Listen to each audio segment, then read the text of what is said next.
বাংলা চলচ্চিত্রে অন্যতম কৌতুক অভিনেতা দিলদার। কৌতুক অভিনেতা হিসেবেই তার পরিচিতি ছিল। দিলদার চিত্রজগতে প্রবেশ করেন 1972 সালে। তার মুক্তিপ্রাপ্ত প্রথম চলচ্চিত্র কেন এমন হয়, এই চলচ্চিত্রের মাধ্যমেই অভিনয়ে অভিষেক। ধীরে ধীরে অপ্রতিদ্বন্দ্বী কৌতুক অভিনেতার আসন দখল করে নেন তিনি। দিলদারের জনপ্রিয়তা এতটাই তুঙ্গে ছিল যে তাকে নায়ক করেই নির্মাণ করা হয়েছিল আব্দুল্লাহ নামে একটি চলচ্চিত্র। এ আব্দুল্লাহ চলচ্চিত্রে চিত্রনায়িকা নতুন তার বিপরীতে অভিনয় করেন। এমন অনেক ছবি ছিল শুধু তার জন্য ছবির স্ক্রিপ্ট আলাদাভাবে লেখা হতো।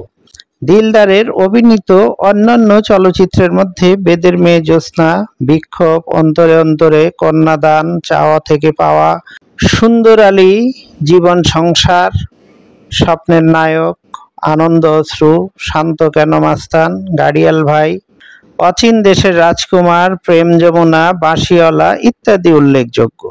2003 সালে সেরা কৌতুক অভিনেতা হিসেবে তুমি শুধু আমার চলচ্চিত্রের জন্য জাতীয় চলচ্চিত্র পুরস্কার লাভ করেন।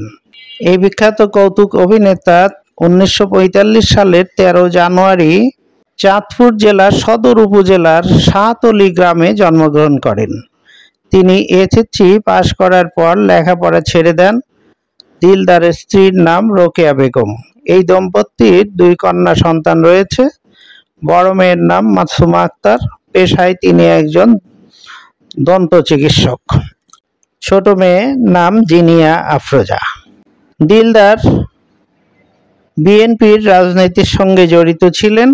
তিনি বিএনপির অঙ্গ সংগঠন জিয়া সাংস্কৃতিক সংসদের সভাপতি ছিলেন। দিলদার 2003 সালের 13 জুলাই তারিখে ইন্তেকাল করেন। তাকে ঢাকার ডেমরায় সানারপাড় এলাকায় পারিবারিক কবরস্থানে দাফন করা হয়েছে। এই শিল্পীর প্রতি আমাদের বিনম্র শ্রদ্ধা।